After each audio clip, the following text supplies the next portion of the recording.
And we're now live, Chair. Thank you, Jen. Welcome to this public meeting of the Mental Health and Care Overview and Scrutiny Panel, where we're carrying out a review on mental health. It's a public meeting and it's being broadcast. So just some housekeeping, please turn off your microphone and video and only turn them on if you're going to speak. Jen, our officer, may put everyone on mute if there is feedback or background noise. So remember to unmute when you need to. We're in a Zoom meeting, so you should be able to raise your hand if you want to contribute. And please, obviously, don't forget to unmute and use the camera when you're speaking. Please say your name so that we know who's asking a question. We have hopefully 3 people that we're talking tonight. Emma Priestley, who's a social prescriber, Sheetal Tanner, who's the development manager, mental health, and Kate Darrell, project manager for Gellets Hill Community Landshare. So I believe we do have Emma Priestley with us to start off with a presentation.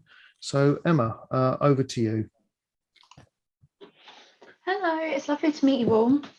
My name's Emma Priestley and I am one of the social prescribers and I sit within the public health team for Bracknell Forest Council, and I've been in this role for a year now.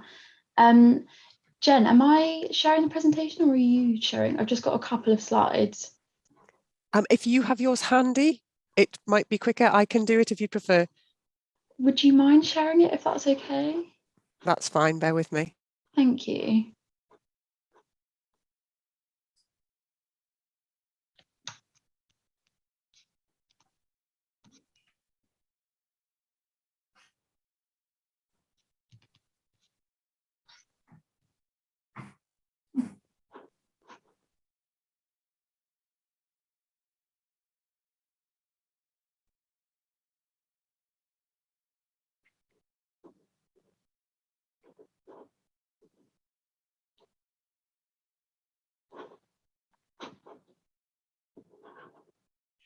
Perfect, thank you so much.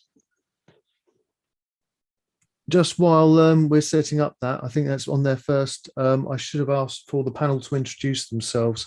So if you don't mind, I will just make sure that we do that. So we have got a list of everyone. I'm trying to get this on view so I can go around and ask.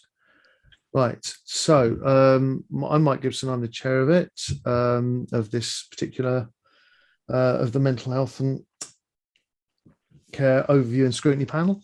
Bit of a mouthful. Jill.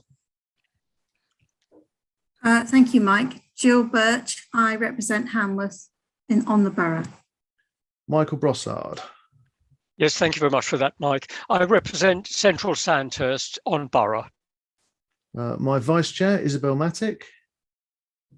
I'm Isabel Mattick and I represent Harmonswater. Thank you for coming. Lizzie. Hello, I'm Councillor Lizzie Gibson. I represent Great. She's a councillor as well. She's just dropped out, so keep an eye to let her back in again. Nick. Hi, I'm Nick Allen. I represent College Town. I've got somebody who's listed as Fire Tablets, so I'm not sure who that is. Sorry, that's me. That's probably it's I'm on the Kindle. It should have come on my name. It's Alvin Finch, councillor for Priestley and Garth. Thank you. Louise Connolly. Hi there, Louise Connolly. I'm just supporting the meeting with Jen today. Mary. So I'm Mary Temperton. I'm councillor for Great Hollands North. Lizzie, are you back there? Because you dropped out on us.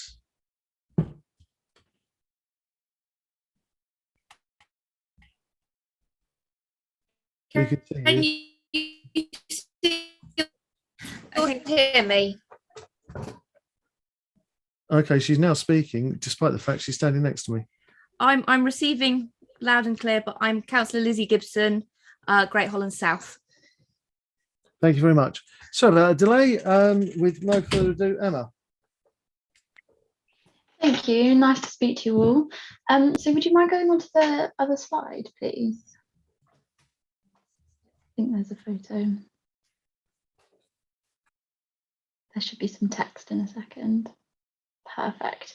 So this is just a really short kind of synopsis of what social prescribing is.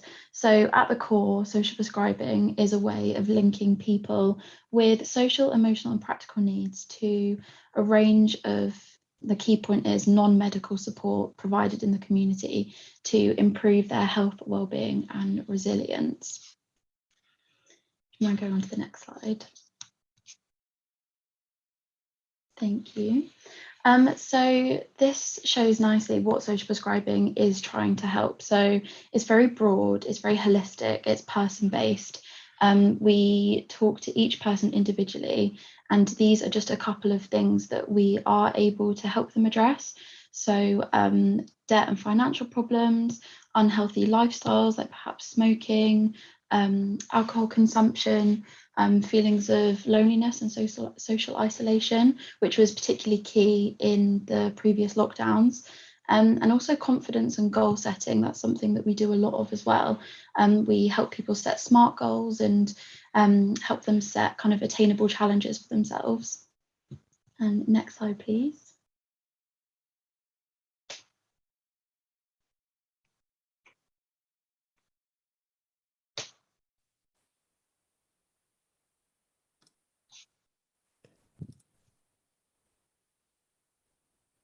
So again, kind of what can social prescribing do for the community? What can it do for all of us? So the key aim is to improve the residents' well-being. We try and help to keep our clients independent, especially if they're at home living alone. We also help build and utilise community and voluntary services. So we're really trying to bridge the gap between kind of that primary care and the voluntary sector, and helping these residents access the care at the right time, so the care that they need at the time that they need it. And we're also trying to identify gaps. So what are the residents and our clients coming to us with? What are the problems that they're facing? And are we able to meet those needs? And can we kind of help fill those gaps? Thank you. And then we've got some case studies that they're people that I've worked with, and we have asked for their consent and I have changed their names, but just for confidentiality, I didn't want them kind of shown, but I do want to talk about them because I think they summarise really nicely what the service is doing and what the service is trying to achieve. I think you have seen them. I think Jen sent them around, but I'll just speak about them if that's all right. So the first client that I worked with that I wanted to speak about is an 18-year-old boy who was kicked out of his family home due to drug use. There was a huge amount of anxiety, kind of agoraphobia around leaving the property, and wasn't able to leave the property by himself. Some of the obstacles that we faced were due to the drug use. Talking therapies were reluctant to take him on for counselling.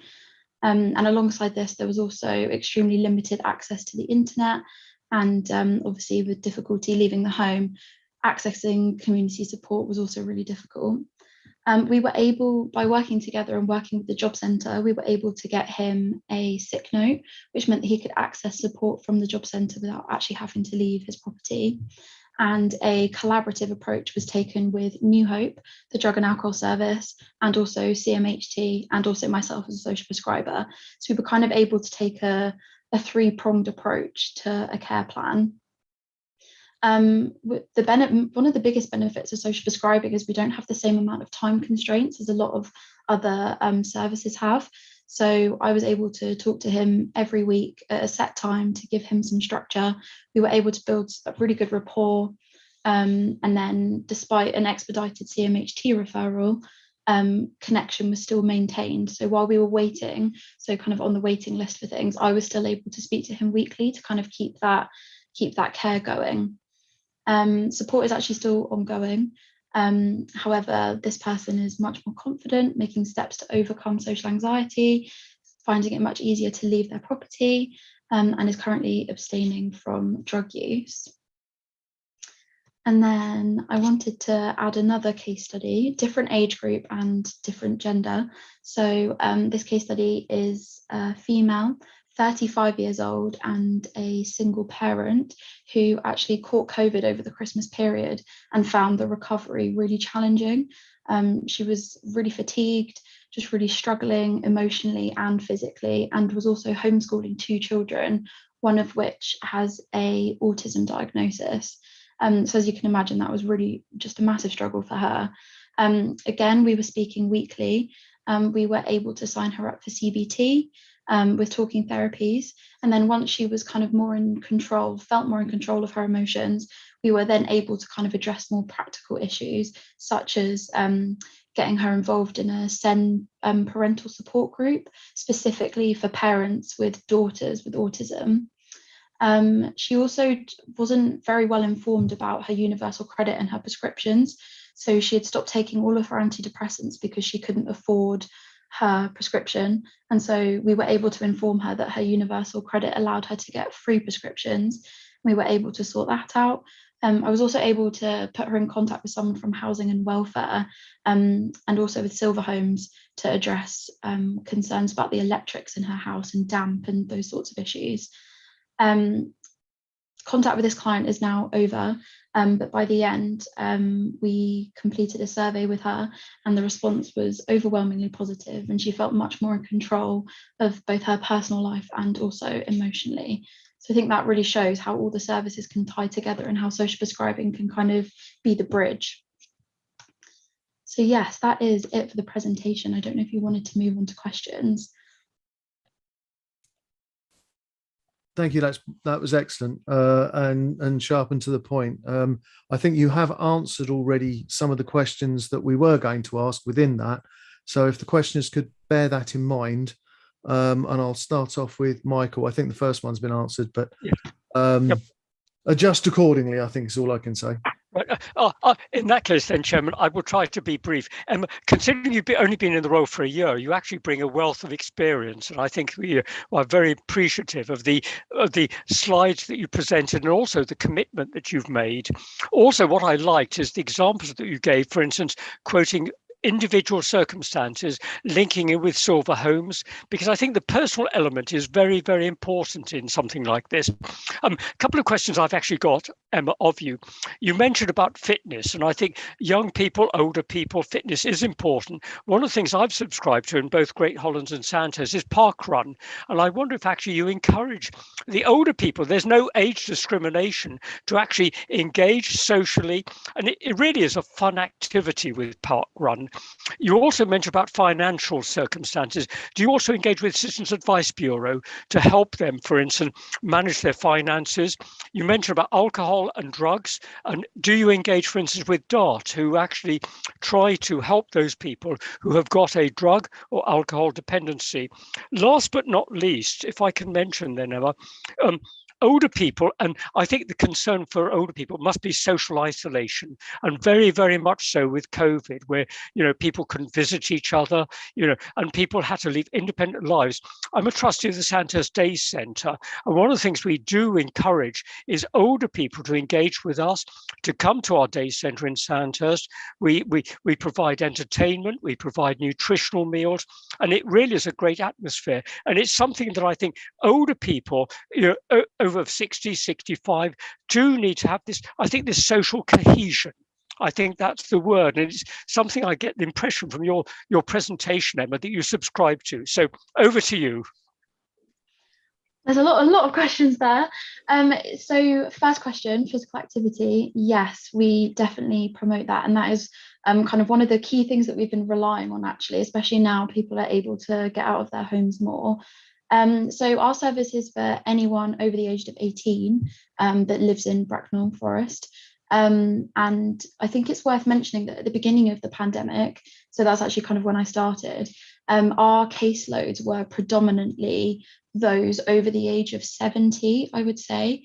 And the main presenting issue was social isolation and loneliness.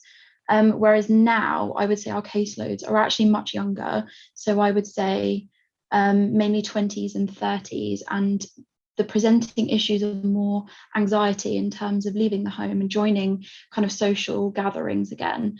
So I just think that that's quite interesting. But in terms of physical activity, that's one of the main requests we get. What sort of things can we do?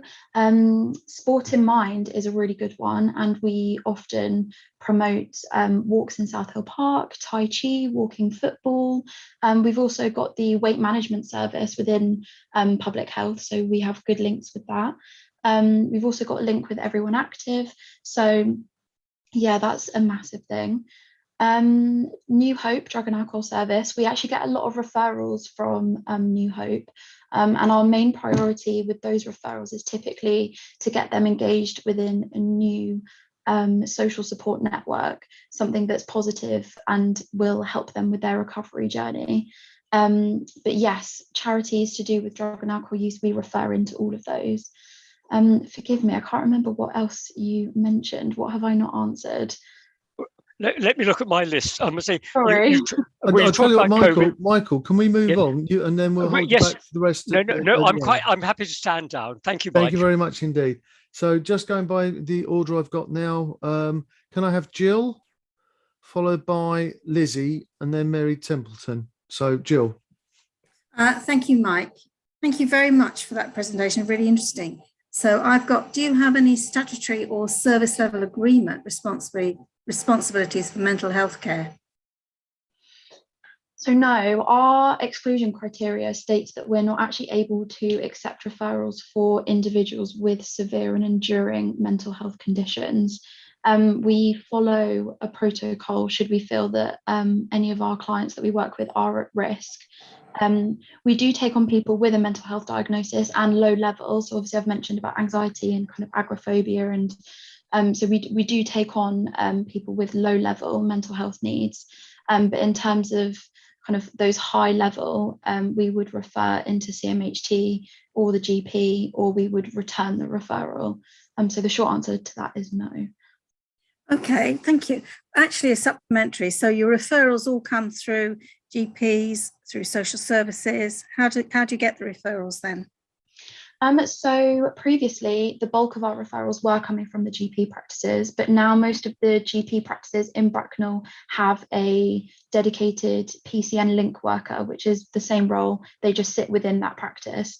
We're actually trying to move the service into more of a community development model, and we're actually now reaching people that don't go to their GP practice. So we're more getting referrals now from adult social care, early intervention, ICS, New Hope, occupational therapists, community matrons, people that are kind of going into homes, and we're now accessing a much wider variety of people, and people that, as I said, never go to see their GP. So we're actually picking up the kind of where those gaps were before. Okay, so I understand it. So you've been working for a year. So what's the structure you work in? So how many people work around you? Because I love the way everything's all joined up. Yes. Yes. So I understand a little bit about your role. Yes, so we have a new manager, and there are 2 active social prescribers, me and one other, and they are currently recruiting a third. And at the moment, we have about 30 cases each, active cases. Oh, okay. Yeah. Yeah, I tell you what, the thing, if I may, Mike, can I just have a supplement? Okay. I'm really interested in social anxiety, which would be the 20s and the 30s. Is the key things you're dealing with at the moment then? Yes, I mean, obviously every case is so different, and we take a person-based approach.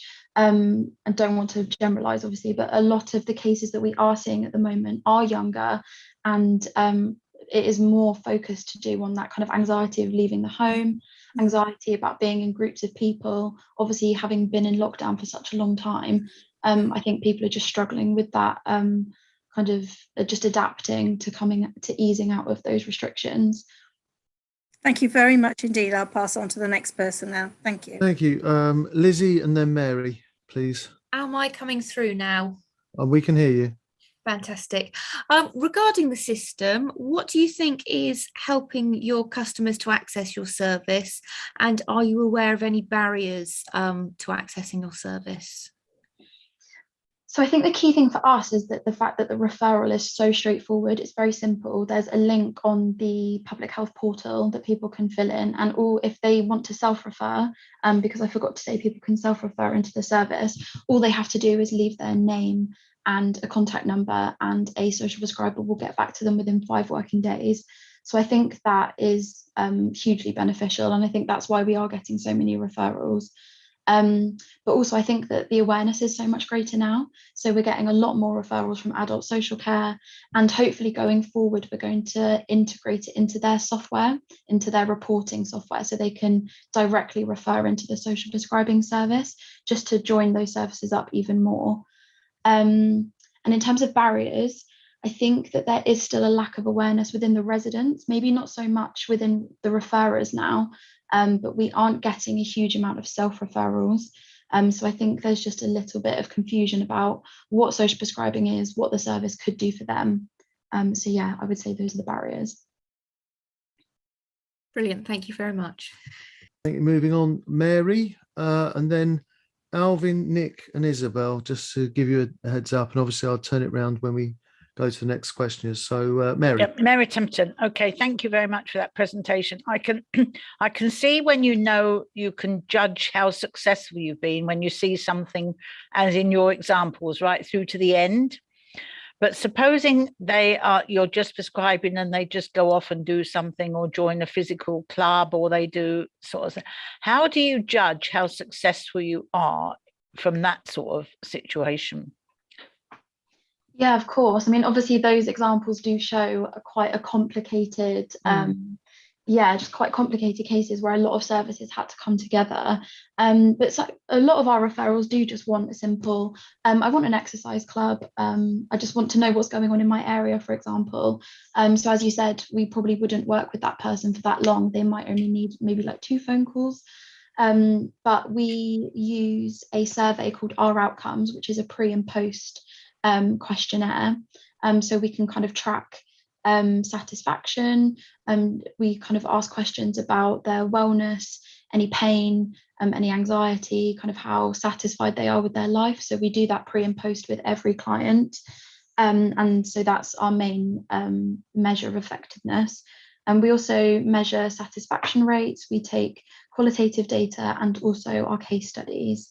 So we are constantly getting feedback and asking for feedback, and also asking for feedback from the people that we're referring into. So for example, Sport in Mind, or Friends in Need, etc. Can I just ask a supplementary? Do you think the word social prescriber is a selling point? I mean, do people understand what you are? Because I wouldn't.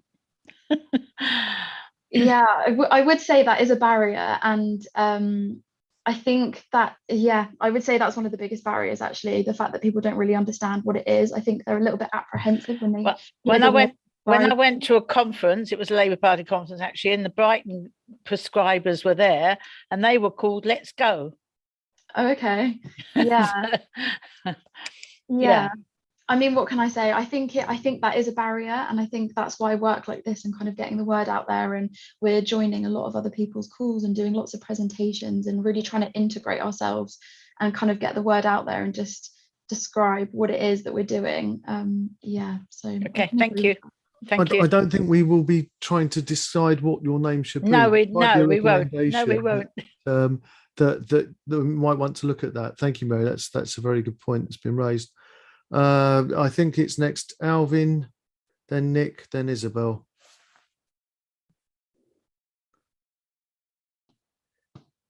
Sorry, just getting Nick. It's quite. I think everybody's asked all the questions, the main questions, but I was just intrigued how you can keep yourselves up to date on the on all of the places you can go out to, and also how you're reaching these people, and how you actually find the people how you reach them, where they come from, what are the sort of routes into the system.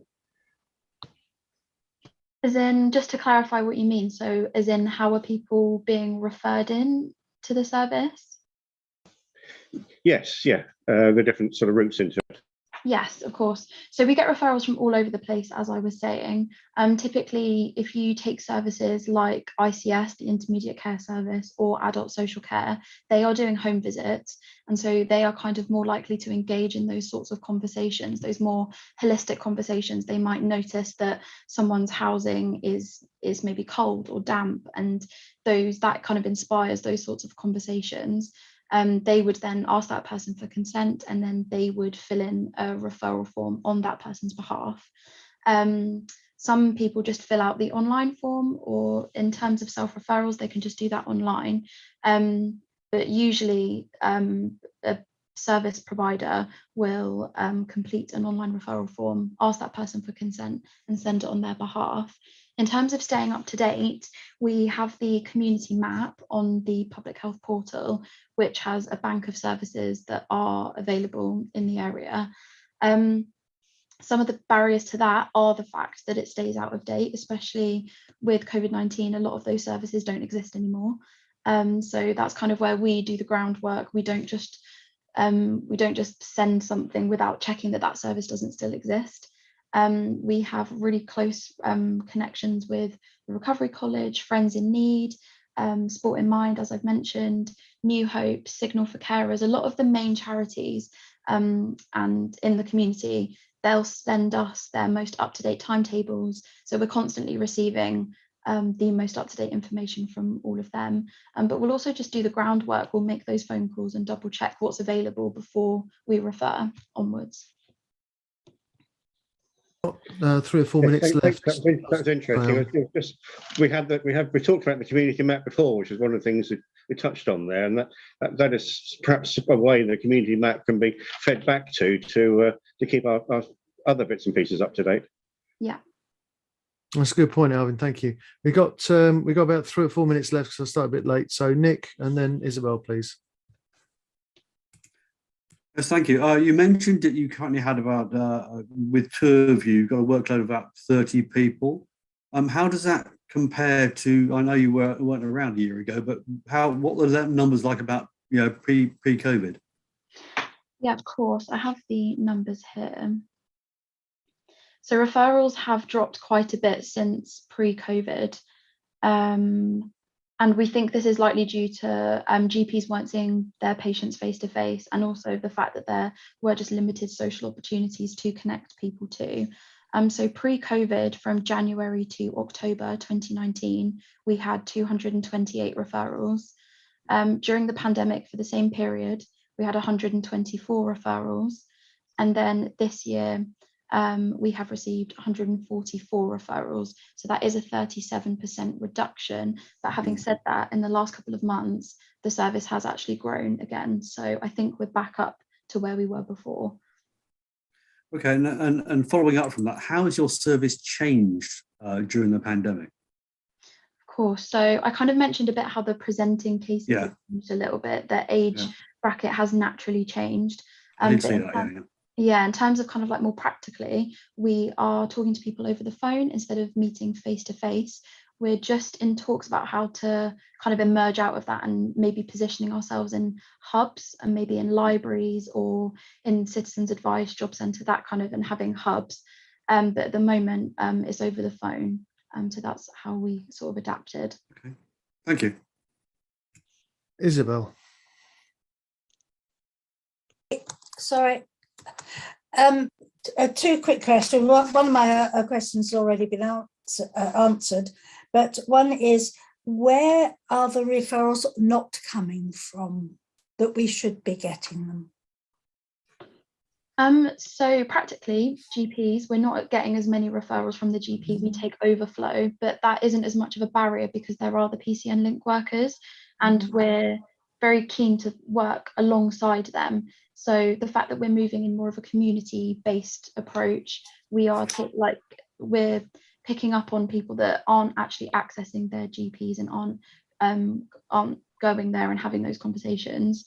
We aren't getting that many self-referrals. I mean, obviously we've spoken about the fact that the term social prescribing might be an issue, and that might be the cause of that, but we aren't getting many self-referrals. So I think going forward, we need to increase awareness actually in the community and let people know that they can actually just self-refer into the service. How do you meet the community needs and try to divert customers from the higher level of support? And I think I'll include that because CAB was mentioned. I know a lot of CABs have actually been not operating. So they cope with those. Yeah, so our main focus is to create support networks. We address things like social isolation and loneliness, and thus reducing frequent GP visits. We help people access the right services. We're also just increasing access to the community and the voluntary sector. Admittedly, a lot of those are very oversubscribed at the moment. So kind of services like talking therapies, Age UK befriending, they do have long waiting lists, but we can also help people access like Signal for Carers if they're caring for a spouse or young carers. So it's kind of helping people access those services that are there that they might not know about, to stop people from maybe going to the GP as frequently. Thank you. There's just one question which you mentioned was about a lady wasn't getting her prescriptions filled in. There must be some way of the doctor's surgeries checking that they're actually not being dealt with. That's a question I'm going to ask my doctors about what happens to ours. How do you deal with that? Yeah, so I think it's very specific in the fact that she was very anxious and she didn't like speaking on the phone. Obviously, if she had rung her GP, if she had rung her pharmacy, they would have told her that. But she had a huge amount of anxiety, didn't like speaking to anyone on the phone. So I was sort of able to give her that information, speak to her GP and get them to contact her and reassure her. So that information is available if that person is willing to reach out for it. Thank you. Emma, I've got a couple of questions that I will address to Jen because they're more on like the figures between the over 70s and the 20s and that. And for everybody else on the committee, if you have got further questions, we can submit them through Jenna. That was an excellent presentation. I really did find that useful. And I'm sure my colleagues did as well. So can I really thank you on behalf of them? Jen will be in touch and hopefully we will be coming up with our results in February. We'll be going out. But Emma, can I just say thank you on behalf of the committee for your presentation, your time. Perfect. Well, thank you so much for your time. Have a lovely evening. Thank you. Thank you very much. Thank you, Emma. Bye. Bye. Okay, so we're running over by 3 minutes, which isn't dreadful, considering. Thank you for the alacrity of which you've been asking the questions. Obviously, the first one that we've got on our list of tell us about your service and how it works was answered. I will change the order of how I'm going through the questions next time, just to make sure those aren't at the end, or if we get a longer answer, nobody particularly suffers from being in a particular order. Mike, you'll also have to cover Jill's question. Yeah, yes. Nick, are you happy to do that? I was delegating to you. I was saying. I didn't even get to ask my question. Okay, so I think what we need to do now. What was Jill's question, by the way? What was the statutory level? 3, wasn't it? Pardon? Wasn't it 2 and 3? Wasn't it 2 and 3? Did okay? I might start off with those. Because Michael, I think that first one you were asking, Michael. Yes, Ross, yes. I think the first question you're going to tell us about the service, how it works, is actually always going to be redundant. So do you want to do 2 and 3 instead? Yes, okay. Yeah, happy with that. Okay then. Yes, right. 2 and 3. I will try and catch anything at the end as goes on. So do we want to invite the next person in, which I believe is, he says, looking at his magic list. Sheetal Tanner, Developmental Manager, Mental Health. Jen? I'm just waiting for Sheetal. I did let Sheetal know that we might be running over a bit, so I've just let her know that we've come to her slot, so hopefully she's just about to join us. Yeah, well, while we're waiting for that, I'll do something else that was missed off earlier. Do we have any apologies for absence? We have received apology from Councillor Mrs Mackenzie. Right, okay. We will thank you for that. Nobody else? So eager to get into it. I completely declarations of interest. Should have asked this earlier. I didn't. Ask it now. Nope. Good.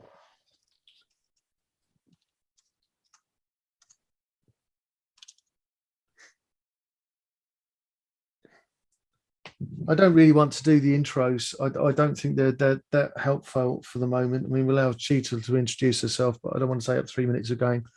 I represent Hamworth and I'm a borough councillor, because we're all borough councillors really. So Sheetal is just joining us now, and bearing in mind that we are still live.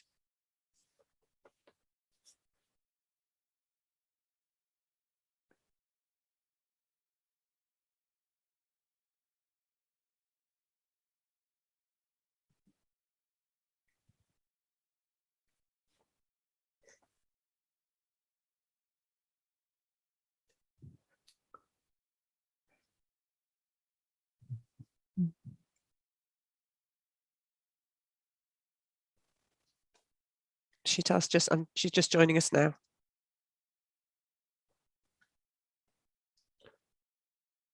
Sheetal, welcome to our mental health review.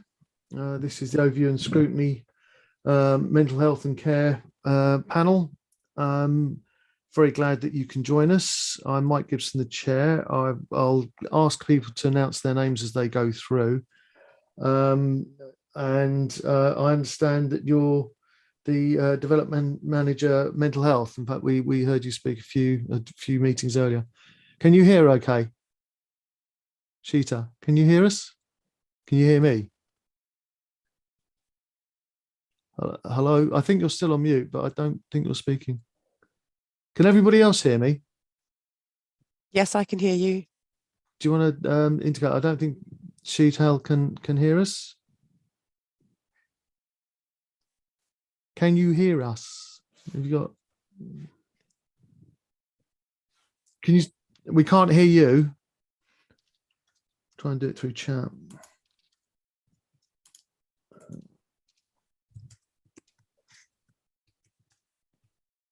think we might have a technical issue. Is there anything you can do your end, Jen? I've just messaged Sheetal. No, she can't hear us. That's got to be her end, because we can all hear each other. I will stop the live feed for now. Just to make you all aware. Welcome. Sorry about the technical issues. It's one of those things when we're all online. Please introduce yourself and take it away. Hello, so I'm Sheetal Tanner. I'm the development manager for mental health at Bracknell Forest Council. It's a joint post between CMHT, so BHFT, and Bracknell Forest Council. And I manage the Bracknell Forest Community Network, and we work collaboratively with lots of partners in mental health and in the wider care systems. So we work with both clinical and non-clinical services. And our aim is to support individuals with a range of mental health conditions to remain socially included and have a better understanding of their mental health to prevent relapses. And I have 4 recovery facilitators that work for me, and they work with individuals in the community to develop their confidence, their life skills, resilience, and trying to work with them to extend some of those pathways of mental health and wellbeing support. So in order to remove the barriers for access. And the whole reason behind this is so that they can live as independently as possible. We're based on the Mental Health Foundation's recovery model, which is very much person-centered, and it's all about recovery and people staying in control of their recovery. That's what it's all about. It's asset-based, so it's very much person-centered. And it's about them developing a meaningful routine in regards to accessing community activities, trying new things out, exploring different interests, some things that they maybe haven't done for a really long time but are really keen to do. it's also about getting them to start socializing and developing relationship skills. And one of the things that's really important to us is that they become part of the BFCN community, so the Bracknell Forest Community Network community. We also teach them ways of how to control their emotions and, you know, obviously to build self-confidence, because that kind of like underpins everything for us. So the way that we do this, it's kind of like on a short-term basis, so approximately 3 months, but sometimes, you know, clients require 3 weeks, sometimes clients require a little bit longer. So it's not, we're not there to say, okay, that's it, we've done our 3 months, we can't support you anymore. It's about working with them at their pace, and if they require us a little bit longer, then we're willing to give that to them. And what we try to, and the way that we try to support them is we offer them one-to-one support. So, you know, it's face-to-face one-to-one support. We build a relationship, a rapport with them, and it's about having that graded exposure. So we don't just throw them in straight away. It's more about, you know, sometimes, I mean, there've been times where we've actually taken somebody up to a community group that's running in a building and sat outside with them for 20 minutes because they just don't have that confidence to actually step in through the door. And after 20 minutes, they wanted to leave and not actually go in there. But eventually, you know, they've started going by themselves. So it's just that kind of, you know, ensuring that we're not pushing them in straight away. We're just working at their pace. It's about anxiety management. So that kind of like links into that. And just supporting them to get the confidence and encouraging them to get back out into the community. And it's kind of like, you know, motivational interviewing. It's about, you know, encouraging them, supporting them, enabling them. So, you know, once like some of the short-term support is concluded, what we do is we go back to the referrer, the person that, you know, the service, the individual that referred the individual into our service, and we go and they, you know, we kind of like contact them. We let them know where they are, what we've done with the individual, how confident they feel, what their progress is, and if we feel that they're ready to move on, they move on. And what we try to do is after 3 months, we'll contact them just to see how they're getting on, see if they have relapsed. They might need a couple more sessions, or they might actually be totally fine. And we do find a lot of people are able to move on and kind of like make those connections in the community themselves. So, you know, that's really positive. What we also offer as part of the community network is monthly mental health wellbeing sessions. So we commission Buckinghamshire Mind to provide like their 2-hour sessions on all sorts of different kind of topics like understanding anxiety, you know, how to cope with emotions. There's a whole list of them, mental health first aid. And so they come along and they run these sessions. Currently, they're all online, but they're being, you know, quite a few people attend those, and you know, they're working really well as well. And also, the other thing that we do and we haven't been able to do because of lockdown is we have a network support meeting. So we invite all of those clients that we've supported over the years. We contact them and we let them know that, you know, we are having this network meeting, please come along. We'll have speakers at the network meeting. We'll have like crafty kind of sessions, and also it's an opportunity for them to feedback about, you know, how they're doing or how they found the service, and how it's helped them, and what changes could be made for the better. We always ask them to kind of like feedback to us about that as well. And, you know, it's really important that they do that, because it gives them an opportunity to listen to talks from other community organisations, try new activities, and it's a really kind of like comfortable setting that we kind of like provide for them. And you know, this co-production with other services is kind of like, you know, for me, it's paramount. It's so important to be able to work jointly with other services to provide this for our clients. So that's kind of like a real whistle-stop, you know, tour of what we do. The referral criteria for coming into our service you've got to be over 18 or over and a resident in Bracknell Forest. You've got to, be recovering from an episode of mental ill health, or want support with accessing additional activities. And or you might be an individual that's at risk from suffering an episode of mental ill health, so it's that preventative. Some people go around the cycle, and it might just be that you feel unwell, and by doing something like this you can get back onto the road to recovery, and you won't need to access more clinical support.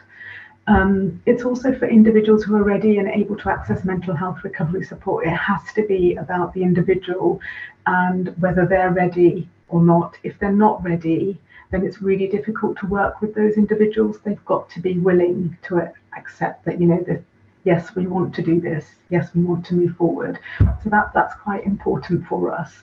And also what we provide is support for carers to access community assets. So sometimes we do have people that are supporting their partners or children or parents with dementia or other illnesses, and so therefore it's sometimes really important to work with that carer who's clearly feeling some kind of are feeling unwell, and so we support them as well to access community groups. We also promote certain community groups where they can take the person that they're caring for along, so that's part and parcel of it a little bit as well. So that's like a quick look at what we provide. Thank you very much. That's very useful. We've got about 5 to 10 minutes here. What I'm going to ask is, don't feel you have to ask your question if Sheetal has already answered it. I'm going to start off with Nick, and I think I've just lost Delvin. So I'm going to go Nick and then Isabel. And then, because there's only, so, and if you feel your question's already been asked, if that's okay with you, Sheetal, we might just run over a little bit. So Nick first and then Isabel, please. Okay. How do you feel, or how have your numbers changed sort of now and pre-COVID? I mean, in terms of the volumes of people you've been referring. So pre-COVID, we were supporting about 50 clients in one go, and I mean the reason behind that as well is that I have 4 facilitators, recovery facilitators, that kind of like take about 12 to 15 clients each, and one of them was a senior, so she had other roles as well, so she took a few less, and that was working really well. However, when COVID hit, obviously everything kind of to a degree stopped. That face-to-face support stopped.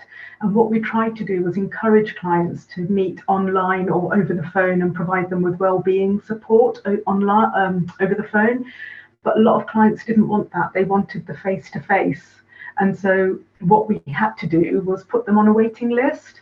And, we thought, and we just keep phoning them, keeping up, regularly contacting them to see if they're okay while they're waiting for things to go back to normal. But obviously it's been a long time now, and since then we've lost some of our recovery facilitators. The good thing is 2 new ones are starting in a couple of weeks, so I'm hoping to go down. We've got about 50 clients on our waiting list at the moment that wanted that face-to-face. So we're now we're going back to all of those and revisiting them and seeing whether they're still in a position where they need the support. And then we're going to, and the face-to-face has already started happening now. So I'm hoping that's just going to improve, and, we're going to do more and more of it. So do you think your service will go back to normal, or will you have had permanent changes sort of imposed by the pandemic? I think that I'm hoping that we will go back to some kind of normality, but it's going to take some time. I do believe that. I don't think that we're going to be able to manage as many face-to-face meetings as we used to. And I think one of the reasons for that is so many community groups have stopped running because of COVID.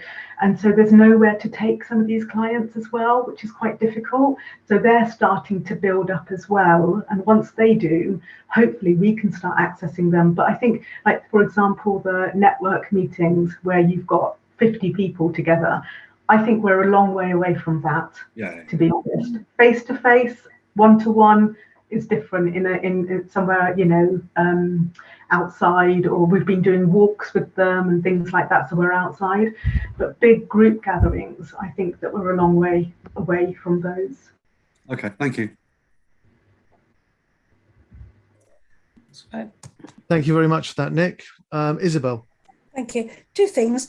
Where do you get the referrals from, so that you can identify the gaps? Yeah, so our referrals tend to come from CMHT, so the Community Mental Health Team. When I said earlier as part of my presentation that we're kind of like a joint service between Bracknell Forest Council and BHFT. Now, as a result, we are employed by Bracknell Forest Council, but we sit with CMHT. And I'm managed by Deborah Marsden, who's part of CMHT. And so most of our referrals tend to come from older adults, some of the social care workers within CMHT, but also we do get some from, we get them from housing. We've had a couple that have come from housing. We've had some that have come from referrals directly from individuals in the community, because you can self-refer into this service.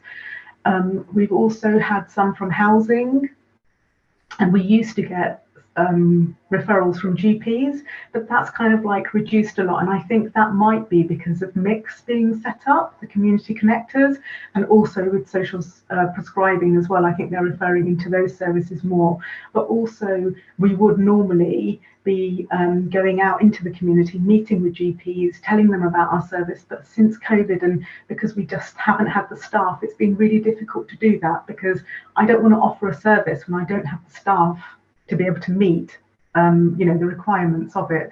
So once we get these two new people in, I think we'll be starting to go out again. And interestingly, there's a service called the Wellbeing Service, which is accessed across East Berkshire, so Bracknell, Slough and Windsor and Maidenhead.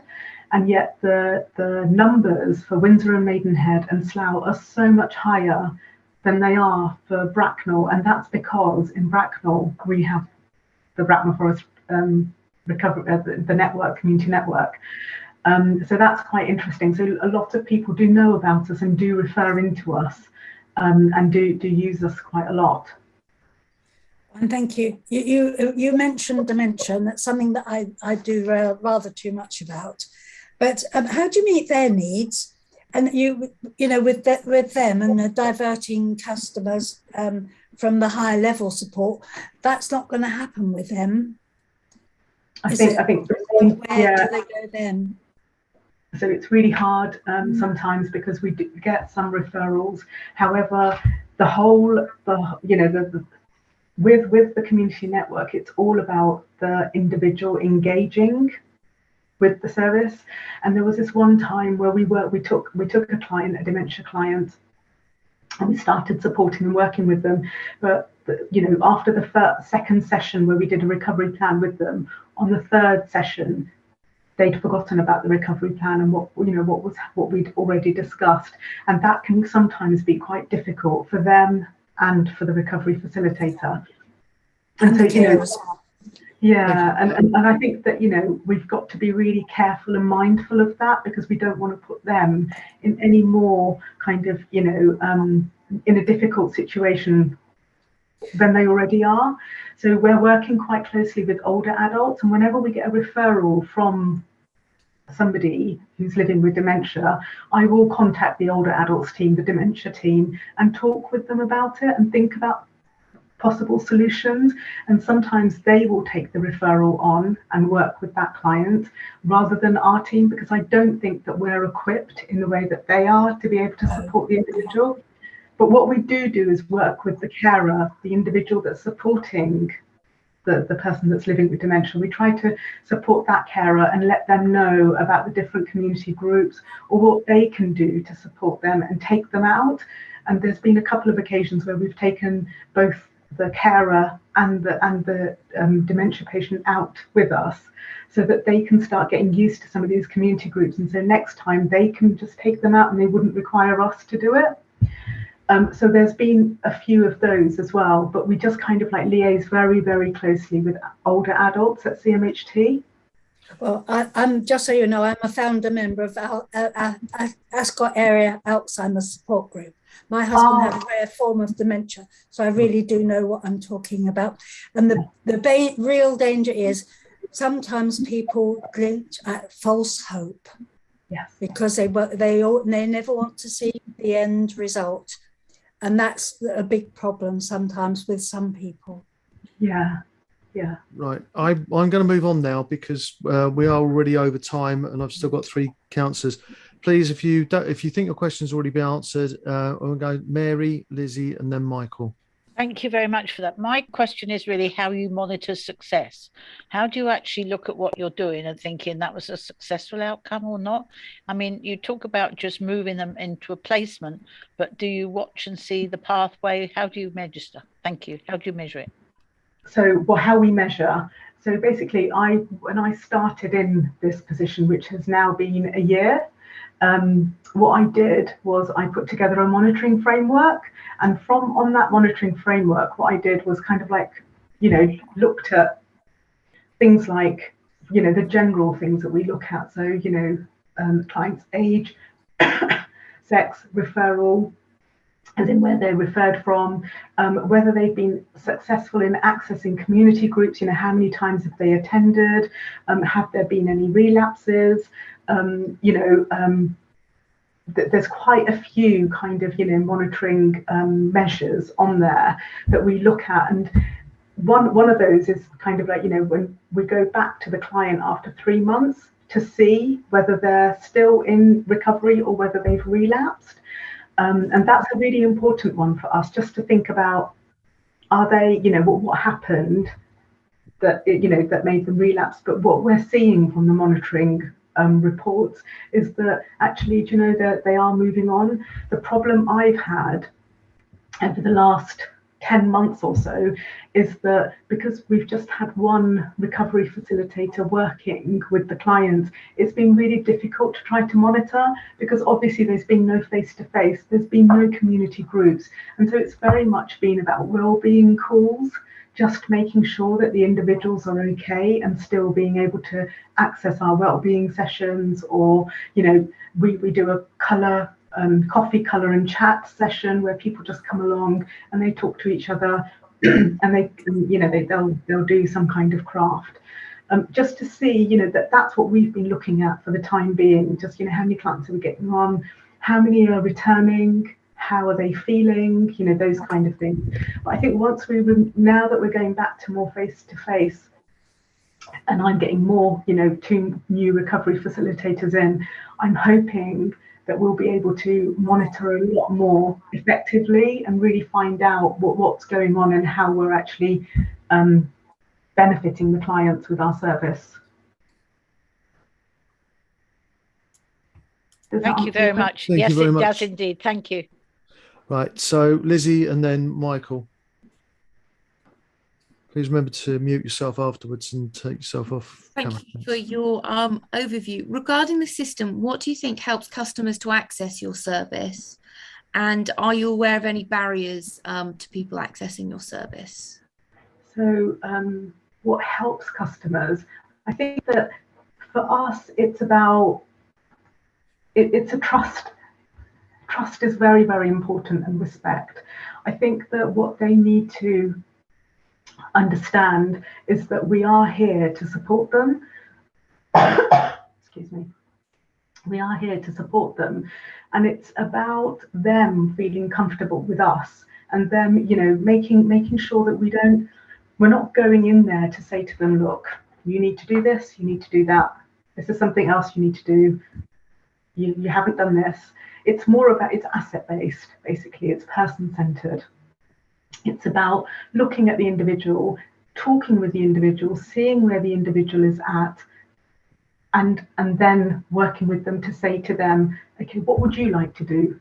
And, you know, like I said earlier, sometimes, you know, it's a craft session or something that they haven't done in a really long time, and they really would like to do it. And so it's about encouraging them, giving them the confidence to be able to do that, and going along with them to do that. So it's always around what they want, not what we want for them. And we feel that when we do that with clients, they start to open up, they start talking to us, and then we really do think, you know, it really does help with their mental health, that confidence, that kind of feeling really good about doing something, producing something. And so that's one of, you know, that it's been so positive to have that in our service, you know, to support them do that. One of the barriers that I find is that we've started to see younger people now. We're seeing a lot of people that are in their early 30s and 20s. And sometimes, I mean, just recently there was a 17-year-old who was kind of too old for some of the CAMS services in terms of, you know, what he wanted. He was a little bit older, yet he was just that little bit too young for some of the services that we were in touch with. So he was in a really kind of like, you know, he wasn't sure what to access or what to do, and he was on that kind of border of turning 18 and being able to access our service. So we were working quite closely with CAMS on that. So it's kind of, you know, and another thing I think as well is that what we've noticed recently is there's been lots of services similar to ours, like social prescribers, the mixed team, recovery college. There's quite a few that have been set up, the wellbeing service. And I think that individuals out there sometimes think that we're in competition with each other when we're not. We're actually all working together. And I think that we need to really engage with individuals out there and let them know that, you know, showcase that and make them aware that we're actually all working jointly to try to support them. Thank you. Thank you very much for that. Michael, briefly, Yes. we've got 30 seconds. Yeah, thank you very much, Mike. Time is of the essence, so I will be very brief. Sheila, thank you very much for a very comprehensive presentation. I think the government themselves have recognised that mental health is an area of concern. And correct me if I'm wrong, but additional funds have been provided to assist in the areas of mental health. A couple of questions that you raised. You commented on Silver, and I've got within Sandhurst, Central Sandhurst, Broadway House and Swan House. And I do hope that you are actually engaging with those residents in those care homes. Well, they're not care homes as such, they're sheltered accommodation, because they may have mental health issues. And I hope that you are actually able, they may not be on the internet, they may not be an email. Well, I'm hoping, how do you actually engage with them? Short of knocking on doors or sending them letters, what is the modus operandi for identifying they do have mental health concerns and that you can help them? Thank you for that.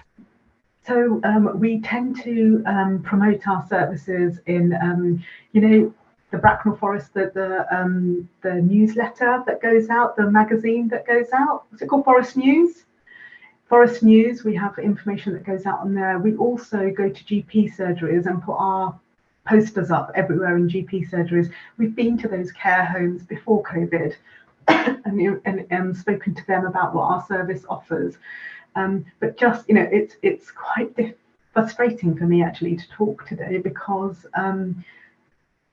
we just haven't had the staff to be able to go out and promote the service as well as I would like to. I think COVID hit, I think we lost some staff and we're getting new staff in. And what I'm hoping to do when these new staff do start is to get out there again and to be able to, you know, showcase what we provide, get those referrals coming back in. We've had to kind of like say, obviously CMHT know the situation, so they've tried to not refer into us as much, and we've been deferring their referrals towards social prescribers and the mixed service just because we haven't had the recovery facilitators to support individuals. And what I don't want to do is have people sitting on my waiting list because I'm so precious. It's not about that. It's about trying to ensure that these individuals get the care and the support that they need right now.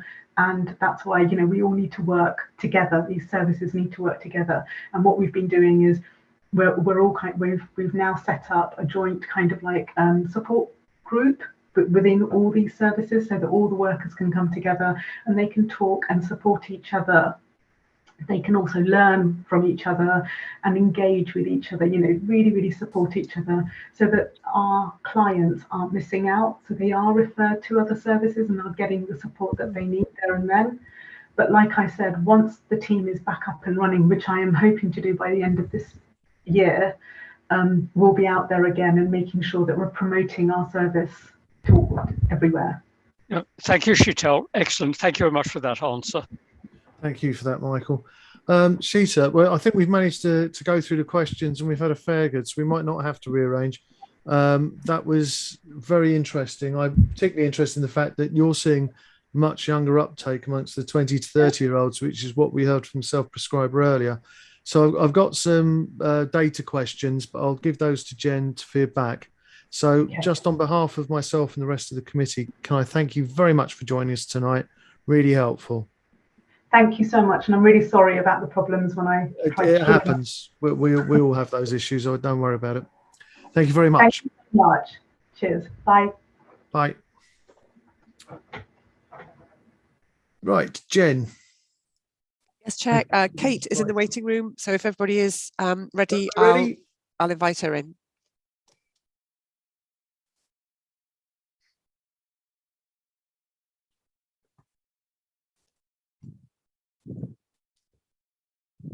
Kate, welcome. Can you hear me?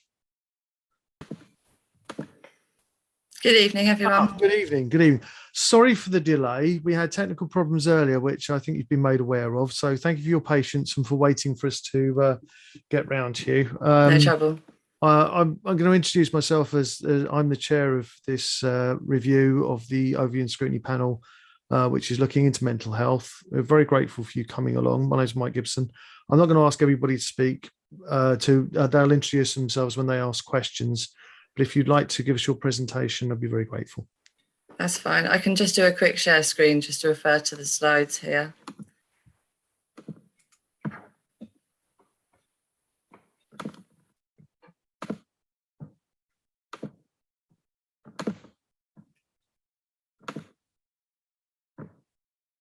There we go. Hopefully you can see the slides. Yes, I can see that. I hope everybody else can. Excellent. Lovely. Well, thank you everyone for your time this evening. Good evening, councillors and viewers watching. My name is Kate Darrell. I'm one of the 2 project managers at Gellets Hill Community Land Share. And we're a bit of a unique project with lots to it. So hopefully I can give you a rough guide of who's involved at the site and what goes on at the project.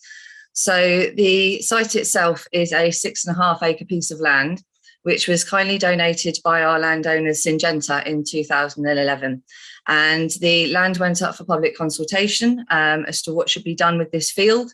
And Bracknell Town Council, Silver Homes, Warfield Parish and Syngenta all saw the value in this to residents in the local community. So enabled by project management, volunteers have created the site as to what you then see today. And this is a place that really encompasses a really diverse background of the community. And you'll see it's a rare place that brings everyone together all at once, no matter who you are and where you come from. So the project itself is actually a not-for-profit voluntary community project. We offer flexible, varied and non-committal volunteering opportunities for many people to come and get involved at the site. The land itself hosts a 400-tree orchard, a ½ acre vineyard, community and group growing areas, a wildlife pond, ½ acre sensory garden and a tree sapling area where we grow on small tree whips. We also have a welfare room, the all-important tea breaks for our volunteers, a carpentry workshop, a large polytunnel and outdoor seating areas, which, as you'll see later on, we utilise in many ways. We also have good car parking, toilet facilities, including disabled, and disabled access to get around the site as well for those who may need it. Our mission statement is to use the power of gardening to positively change the lives of people, to bring them closer together and to bring them with nature and to share produce along the way. We will have a particular welcome and focus to draw together people with disabilities or disadvantaged backgrounds alongside others from the community. So we're all working in a really equal and respectful environment for everyone. The project itself, as I mentioned, is built up of that steering group who support us in many ways, whether this be financial towards the land or donations in kind through materials as well, which the project really relies on. And through COVID, there hasn't been as much revenue funding for the project to continue. A lot of funding was aimed for COVID projects. And unfortunately, we were closed for about 6 months of last year. So we couldn't take the funding on because we couldn't deliver the projects. So we're really grateful to the partnership we have of the steering group to continue supporting us through these tough times. So we have a communal area called the Community Hub, which is where individual volunteers can come and grow produce, meet each other and share skills. So no one has responsibility for any land or ownership, and these are actually completely shared spaces. So in what you'll see is a really circular and communal area. We have a patch of potatoes, a patch of beans, a patch of pumpkins, cabbages, root vegetables, and it could be umpteen people that are working along the stages to produce the vegetables at the end. So we're then drawing on people's strengths and skills and their interests as to where they want to get involved in that project. So some people really enjoy the laborious tasks of moving around heavy material. Some people would rather do more delicate weeding with certain tools, sowing the seeds, doing some watering on a really hot day and getting the hose pipes out and making rainbows. So everyone gets involved in their own way, and they all then benefit from the produce once it's all grown, which is shared out between everyone, and they can just take as they wish. But then if they are a chutney maker or maybe a jammer, then they can take mass produce when that comes along as a glut, and then they bring that back to the produce and share, which we'll also mention just later on. So the people involved in this area of the community hub, they could be retired, they could be looking for work experience, living with dementia or health conditions. They might be feeling low mood and isolated, and they may have never actually disclosed that to us as to why they're coming to participate. They may visit having be living with learning or physical disabilities, or they might occasionally visit with schools and groups. So we have ad hoc visits from day centres and charities where they might just bring their groups out for occasional visits. But then you can imagine the diversity we've got in these areas, that everyone's just working along together. And it could be a group of students working along someone who's retired, someone else who's just come along for the afternoon on a corporate visit on their own. And again, it's just kind of, hi, nice to meet you. Everyone's here for the same purpose. And it's just that really nice, friendly environment for everyone together. So we also then have an area that we call our group plots, which is where groups and local community organisations and companies can take on a piece of land under our group growing agreements, and then they can grow fruit and vegetables for their members or their community members that they work with, or service users. So at the moment, we have with us Link, which is an adult care support company, Sorel, another adult care, Breakthrough Employment Support under Bracknell Council, Loving Angels, Strongest Voices, ex-Gurkhas Nepalese from Sandhurst and Bracknell, Residents Group from the new estate at Woodhurst Park, just down the road from us, Bracknell and Wokingham College Special Needs Department, Friends in Need Mind, who I know are one of the organisations that are being talked about under the Mental Health Review, New Hope, Drug and Alcohol Recovery, the New Recovery College in Bracknell, Younger People with Dementia, another adult care support service, and another resident group, and just to finish off with kids, another care support company. So again, you can imagine the diversity that we have on these areas, where all these people are growing next to each other, looking at how things are being done, sharing their work ethic, never mind the produce that they grow. There's always an odd cabbage and carrots being shared out between everyone as they go along. So the site in itself, amongst those growing areas, as I say, we've got a really large polytunnel, which is an amazing space to work on a rainy day. The sensory garden, which is planted with certain areas, obviously drawing on the senses for noisy, wispy patches, lots of visual great flowers. The herb area, which of course I call the smelly zone, where, people who really appreciate those sensory aspects, they can pick and pluck and really take most of those areas. And we've actually made potpourri with our people who are living with dementia, and they've made a potpourri bag out of rose petals and those herbs, a few drops of essence oil in there, and they can take that piece away from the site. But that trigger of rosemary or lavender might just bring back something that they can then focus on for that day and just relax while they're there. The 400 tree orchard we manage with Wildflower Meadow. The vineyard, we similarly with the apples and the grapes that we grow at the site, we don't make alcohol, just so that it's again fair to all our participants. But we have the apple press down at public events, and that's all shared as the juice. But these people that are then involved in or managing all these areas, they're choosing where they want to work as much as we can suggest tasks for them. So it may be a case that they come along to us, we don't have any referral criteria or geographical boundaries as to where people can participate at the site. So they come along with all sorts of stories, and I have a couple of case studies I can share with you in just a moment. So alongside those volunteers on the community hub and the group plots, we then welcome corporate teams. We have reparation and justice services with young people and adults, community support staff from many adult social care companies who are taking people out into the community, schools and colleges, including the special needs departments, additional education for brownies, scouts and beavers, and the day visits with charities supporting specific groups. So this is all age ranges and everyone from the community. And the two project managers, we see ourselves as enablers, that we're enabling people to achieve a purposeful task, to feel like they've done something in the day, whether they put that in the week, that they like to come on a Tuesday morning, and then they can choose how they participate and how often.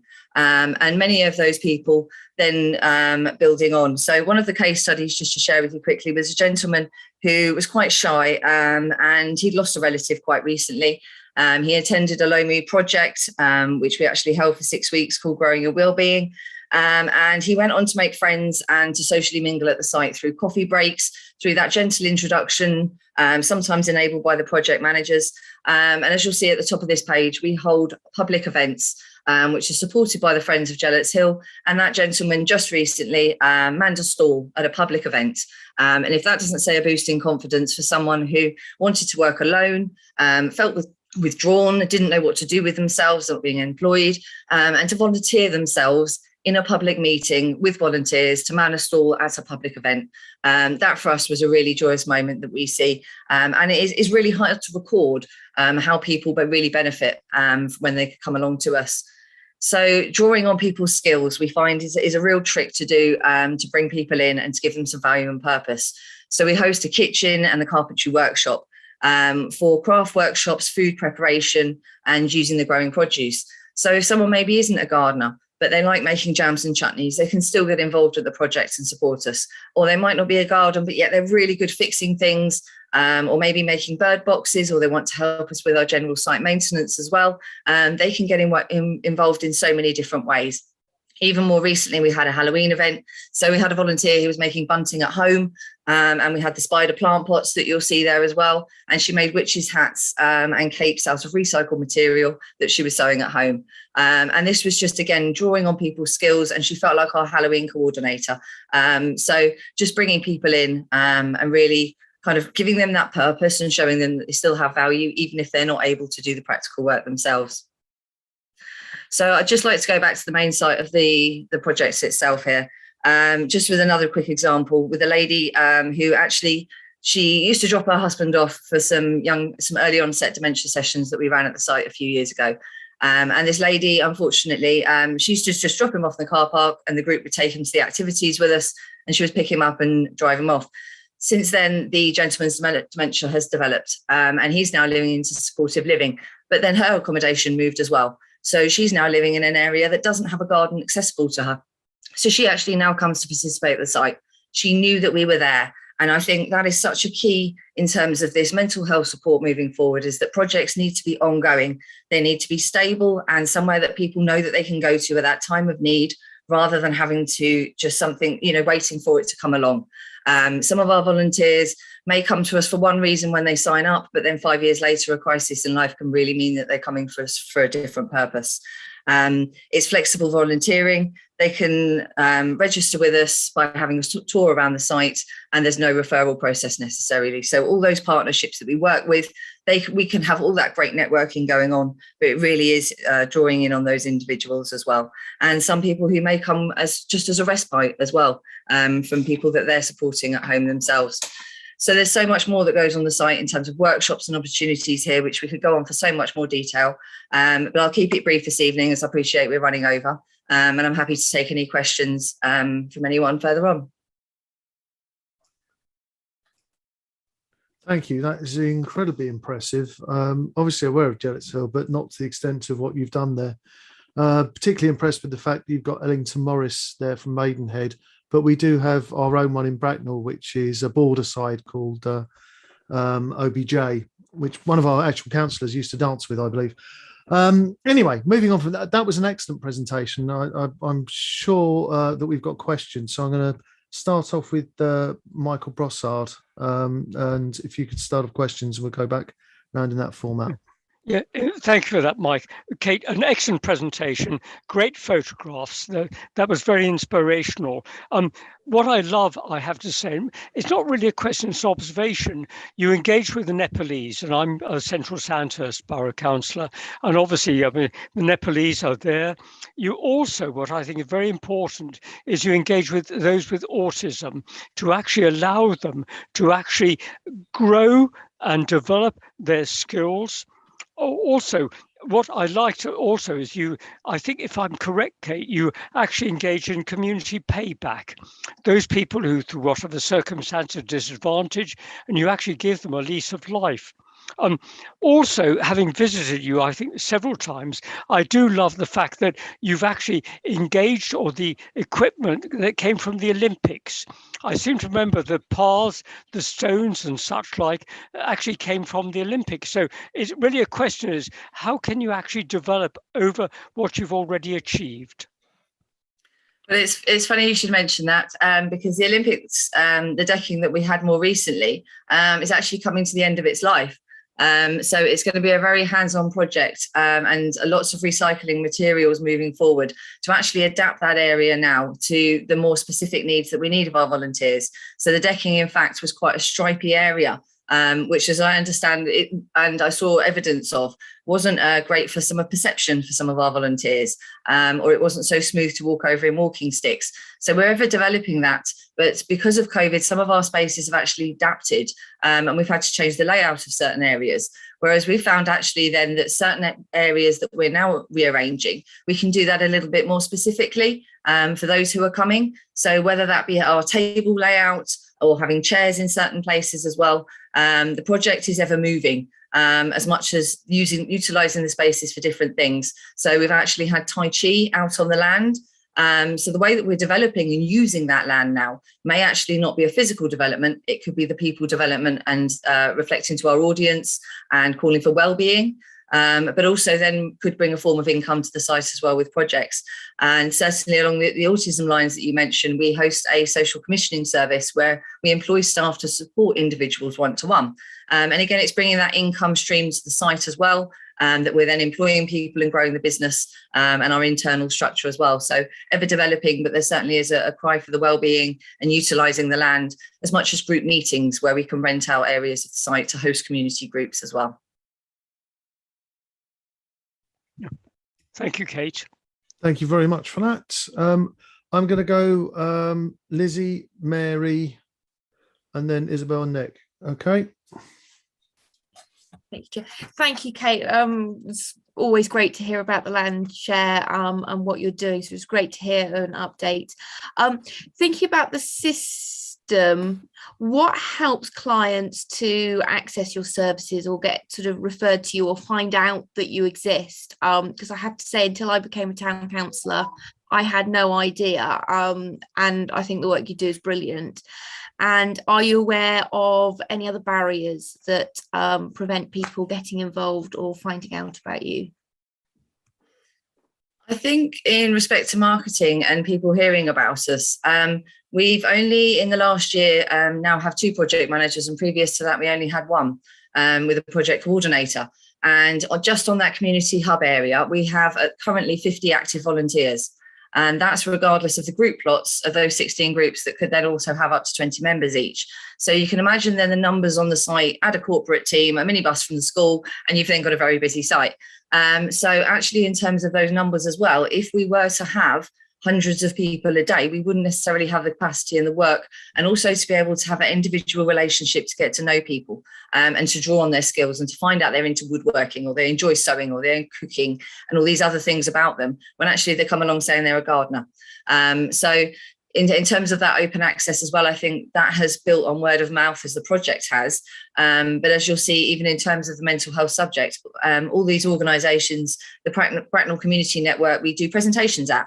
And we host the Friends in Need peer support for Mind, and working with the New Hope, working with dementia services in the area. So if you like, we're kind of a host to bring a lot of those to us, which is then, if you could say that we're not top of a pyramid as such, but we are enabling those groups to deliver their services on a second layer as well. So we have an open gate for people, and we do have volunteers that just walk in the gate. I had one recently, and now she comes 2 days a week. So it tends to be that they find us when they need us, in a very strange way. But the main barrier that I could really think of at the moment is just the nature of our area, that there isn't direct, very near public transport. I know that there's potential for development in the area, which obviously then is going to change things coming up soon. But we don't have those direct transport links because it's about a 15-minute walk from the site in itself. But especially in terms of moving forward now to deliver mental health support, ongoing long-term funding, I think really is the key. We hosted a green gym at the site previously, and Growing Your Wellbeing, which were both funded by the CCG or by specific funding projects. And unfortunately, they were just short-term for a year. And then it's a case that by the time people found out or they really needed that service, it wasn't there for them. So as we've been there now for 10 years, as I say, really investing into that long-term support, I think is a barrier now really as to delivering and moving forward and keeping promises, that whether it be a morning coffee on a Monday that we could do for people who were, maybe just feeling a chat with someone in a strange outdoor place when they felt like it on that day, or to go on a walk somewhere different, or to come along and volunteer just for a morning because they were having a bad week. To be able to deliver that continuously, I think that the long-term ongoing funding for revenue, rather than just a very short 6 month project, really is potentially one of our barriers coming forward. Brilliant. Thank you. Thank you very much for that. So Mary. Yeah, thank you very much. I enjoy coming to see you always. And I just think, obviously you've given us some lovely examples of the man who was doing the market stall afterwards, or the stand, could come in and gaining in confidence. And do you get feedback from all the other groups that come to say what their clients are getting out of it, or how it's affected them? Some of the groups that we work with could be community groups of residents. And it may be a case that actually they are community form group that have no particular income streams to record statistics. So even on an individual basis, I think there ultimately is never a way to get the true recording of how visits outdoors and working make an impact in people's day afterwards, because whether they would have got dressed that day to come out if they hadn't come to us in the morning, or whether they would have spoken or seen anyone in that day. But other than directly for the charities, a lot of the groups that we work with, we wouldn't be able to get that evidence, because as groups, they're not doing that, and it wouldn't be a share of data between the services. But certainly from us as individuals, that's where we've certainly had that the proof of recognition, and people even gone into their own businesses as well. And when they're driving in a van with their own name plastered on the side of it, because it's their own business, and they came to us when they were at a low point of life. That really is more of the case studies, I think, of the evidence sometimes than the factual, and how we really know how we've made a difference moving forward. So it is a little bit trickier in that respect. Thank you. Thank you for that. Isabel. Hi, Kate. It's lovely to see you again.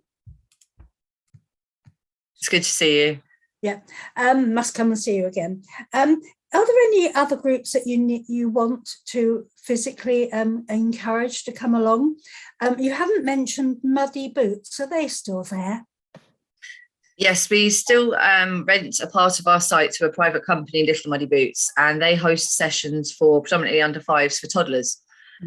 So the sessions that they hold are in their own little garden, which means then quite often when I have families come to visit the site, they end up in the Muddy Boots garden than on our community hub sometimes. But yes, we still work with them. So we do literally go from 2 years to up to, I think, the 90s of the Nepalese Gurkhas. So we then again still want to work on the younger child's of well-being, looking at educational sessions about learning about trees and getting children outdoors. We did run the local parish arts week session recently, where we were making bird feeders, and we also made some bug hotels. And to hear our volunteers enjoying putting those activities together, it really was an impact for all. It really was. But yes, just bringing everyone together in that respect. We certainly are still going. And I couldn't remember the second part of your question there as well. Were there any other specific groups you wanted to encourage? In terms of attracting, I think I don't know why we don't seem to have any religious-based groups. Okay. Which is certainly an option. And I know that it's reaching those communities and getting word into those communities, just to, even bring a more diverse and to welcome different people from the site, different cultural practices, which we certainly learnt from the Nepalese, different vegetables, even from different countries, as much as, yes, using the site. We have had a church harvest festival at the site some years ago, and we had children learning about where their fruit and veg comes from, instead of their harvest festival at the church. But I think, yeah, certainly the religious groups, we don't seem to have so many participants at the moment. Fine, okay. Well, you don't like your job, do you? Not at all. You're not enthusiastic, but I think it's great. I think it's what you haven't mentioned is surplus food, apples and things and plants you do sell off as well. But some people may not be aware of that. They just think it's open for the groups to meet there. Yes, we have some plants available for donation on the site, with the odd jam of chutney if that's left over from an event. But yes, sometimes the produce, we do have too many courgettes of a glut, and the pumpkins recently as well, where the volunteers making pumpkin soup. So again, we're looking at different forms of revenue and income for the site. No, thank you very much. Thank you. Thank you. Nick, would you like to finish this off, as it were? Oh yeah, have you seen, has there been much change, or have you recovered from sort of pre and post pandemic? And during that pandemic, I know you said you were shut for quite a bit of that period, but I guess, have you recovered to pre-pandemic levels, or are you past that now, or are you still, in terms of the people you're supporting, affected by COVID? There is certainly a couple of aspects in that. So when the site was closed, myself and my colleague Tina were actually permitted still to work. So we managed to keep the ground running as such. And we had 3 acres of social distancing each. So we managed to keep the land actually going around as such. But in terms of people coming back, we have seen different levels of nervousness. And looking at our statistics in terms of volunteer hours, we are at about, I'd say, a third of what we were at peak. But a lot of that is down from corporate teams, where we've used to have groups of up to 60, and now we have about 8 to 10 quite often. And community service we're not currently getting due to minibus transport not being available. So there are our main dents. We certainly have volunteers that have kept in touch over email, but maybe are feeling too nervous still to go into community settings. So productivity wise, we're just growing a little bit less vegetables. So it's a little bit less land for us to man and dig. So our job description maybe is a little bit irrelevant at the moment in terms of some of the practical work that we've been doing in replace of volunteers as well. And our hands have been a little bit dirtier. But to keep that going as well, we wanted somewhere that was welcoming for people to come back. It couldn't be a bare empty site. So volunteer numbers, we're certainly on the up. And in terms of the numbers, as I say, even now within the last 6 months, 50 active volunteers on that community hub still. And to us, that doesn't feel like very much at all as to what we used to have before. So once the minibuses are back in service as well, and particularly a lot of the group lot services that aren't essential care are getting back in cars together and meeting up again, then I'm sure numbers will be rising quite quickly, especially with the USP of being outdoors now. I look forward to getting that service back in the minibuses, etc., back and working then. In terms of, have you seen a lot of change in the way you work, and do you expect that to continue, or do you expect to go back to the way you were working pre-pandemic? I think a lot of that will depend on the corporate support, and that a lot of the companies that come to us are global. So some of those are taking global traffic light systems as to what they can and can't do, even if it's maybe not mirroring our country's policies. It may be a case that they're actually on a global action. So I think that is a bit of a dent in that side of things. But we've learned to make different management practices at the site as to how we manage the land even. It's not a case that we're doing anything harmful. It's just a case of maybe how we manage our weeds in different places, or who's doing which job even. Different volunteers have stepped up in different places that maybe they wouldn't have done roles in before. And certainly using our network and strength. If there's any of the contractors or partners that we work with and someone can come along with a rotivator or can come along and help us to do some work and link in with machinery in that sense as well. All of that is kind of overlapping for some of that support that maybe we're missing. But I don't think the site feels like we've lost any areas or it's any detriment.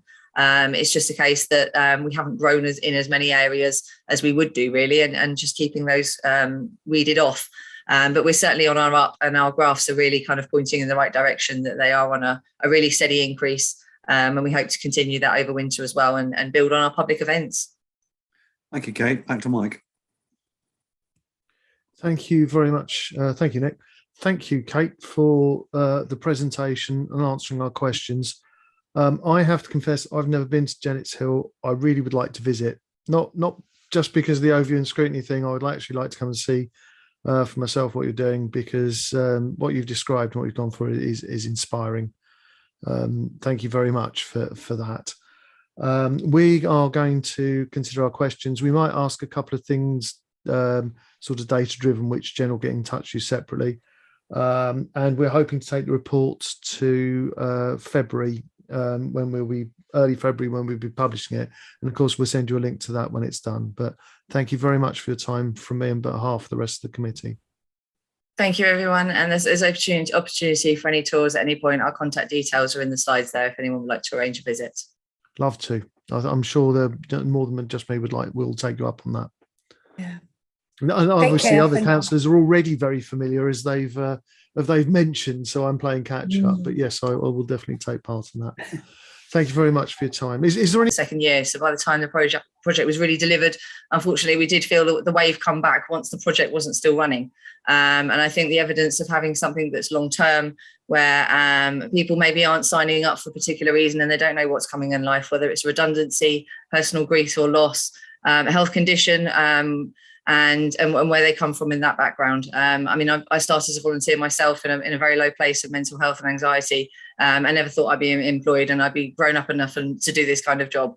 So, working through and giving people confidence in their skills and employment, hopefully I can, enable other people to do that as well, so they can find their career and what they really want to do as well. Thank you very much for that, Kate. We'll be back in touch. Is there anybody else who had anything they wanted to say before we sign off? But because we're having our own meeting now, we're going to continue on for a few minutes. No, I think that's it.